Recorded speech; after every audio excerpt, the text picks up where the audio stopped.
हम लोग जो कह रहे हैं और जो सामने वाला कह रहा है उसको आप जांच लीजिए।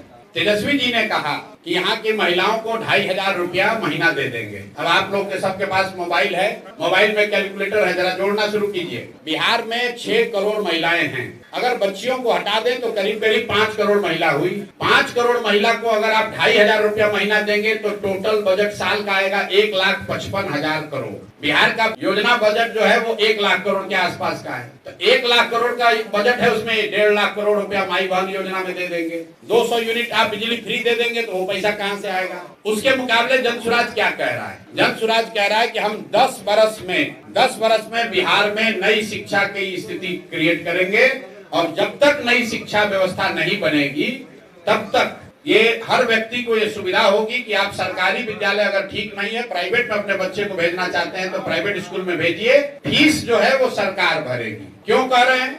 आप लोगों को लगता है कि सरकारी विद्यालय फ्री है। सरकारी विद्यालय फ्री नहीं है। सरकारी विद्यालय में बच्चों को पढ़ाने का खर्चा है 60,000 करोड़। तो हम लोग जो कह रहे हैं कि उन विद्यालयों में 60,000 करोड़ खर्चा करके अगर पढ़ाई नहीं हो रही है तो लोगों को ये अवसर दे दिया जाए कि आप तय करें कि आपका बच्चा सरकारी में पढ़ेगा कि प्राइवेट में, और अगर प्राइवेट में पढ़ेगा तो उसका फीस सरकार भरेगी। राइट टू एजुकेशन कानून में लिखा हुआ है कि अगर सरकारी स्कूल उपलब्ध नहीं है या वहां पढ़ाई नहीं हो रही है तो सरकार की ये जिम्मेवारी है कि प्राइवेट स्कूल में भी बच्चों को भेजा जाए। दूसरी बात हम लोग कह रहे हैं कि पलायन 1 साल में रोक देंगे। इसमें फ्री का कुछ काम नहीं है। ये कहा जा रहा है कि बिहार से जो पूंजी का पलायन हो रहा है हर साल 2.5 से 3 लाख करोड़ रुपया जो बैंक यहाँ से पैसा दूसरे राज्य में भेज रहे हैं, बिहार के लोगों का पैसा भेज रहे हैं, उस पूंजी के पलायन को रोककर बुद्धि का पलायन रोका जाएगा। और जिस दिन पूंजी और बुद्धि का पलायन रुका उस दिन श्रम का पलायन अपने आप रुक जाएगा। तीसरी बात हम लोग कह रहे हैं कि मनरेगा से किसानी को जोड़ा जाएगा। अभी मनरेगा का 60% पैसा दिल्ली में हम लोग सरेंडर कर रहे हैं। 100 रुपया बिहार को मिल सकता है तो पिछले वर्ष बिहार ने सिर्फ 39 रुपया ही लिया है। हम लोग ये कह रहे हैं कि किसानों को यहाँ पर मजदूर जो है वो मुफ्त दिया जाएगा। मनरेगा में जो काम करना चाहता है वो खेतों में काम करे, किसानों के साथ मिलकर काम करे, उससे मनरेगा का यूटिलाइजेशन बढ़ेगा, भ्रष्टाचार रुकेगा और बड़े पैमाने पर कृषक बेहतर खेती कर पाएंगे, खासकर नगदी फसलों की खेती कर पाएंगे। चौथी बात हम लोगों ने कही कि यहाँ घर घर रोजी रोजगार हो उसके लिए 4% के ब्याज पर सरकारी गारंटी पर लोन मिलेगा। इसका टोटल खर्चा सरकार के बजट पर 5,000 से 6,000 करोड़ रुपए आएगा। बैंक से लोन लीजिएगा 10% पर, तो अगर 1 लाख करोड़ रुपया का लोगों को लोन दिलवाना है तो 4% का मतलब है 4,000 करोड़ पब्लिक देगी और 6,000 करोड़ रुपया सरकार देगी।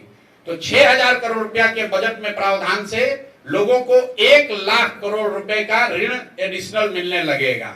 और अंतिम बात जो फ्री भी हम लोग कह रहे हैं, सिर्फ एक चीज वो कह रहे हैं कि 60 साल से ज्यादा उम्र के लोग जिनको अभी 400 रुपया मिल रहा है उनको हम लोग 2,000 रुपया देंगे, विधवा और दिव्यांग इंक्लूडेड, और इसका पूरा खर्चा करीब करीब 12,000 करोड़ रुपया साल का आएगा। तो जो हम लोग की जन स्वराज की पूरी योजना है इसमें बजट को देखकर सिर्फ 15 से 18,000 करोड़ रुपए ही हम लोग कह रहे हैं कि इन योजनाओं पर लोगों को पैसा देने में खर्च होगा। 80,000 करोड़ जो पैसा है उसको हम लोग चाहते हैं कि यहाँ की व्यवस्था, इंफ्रास्ट्रक्चर और बेहतर बिहार को बेहतर बनाने में खर्च हो। ऐसा नहीं कि 1 लाख करोड़ का बजट है और हम वादा कर रहे हैं 3 लाख करोड़ का। 1 लाख करोड़ का अगर बजट उपलब्ध है, क्योंकि 3 लाख करोड़ का बजट है लेकिन सरकार के पास खर्च करने के लिए 1 लाख करोड़ रुपया ही उपलब्ध है, क्योंकि 2 लाख करोड़ रुपया तो इंटरेस्ट और सैलरी वगैरह में जाता है। तो 1 लाख करोड़ की बजट में हम लोग सिर्फ 15,000 करोड़ रुपए की बात कर रहे हैं। सामने से तेजस्वी जी क्या कर रहे हैं कि 1 लाख करोड़ का बजट है, 2 लाख करोड़ रुपया वो फ्री में दे देंगे। तो आप तय कर लीजिए, बिहार की जनता तय कर लीजिए कि कौन सोच समझ कर बोल रहा है और कौन बिना जाने समझे बोल रहा है।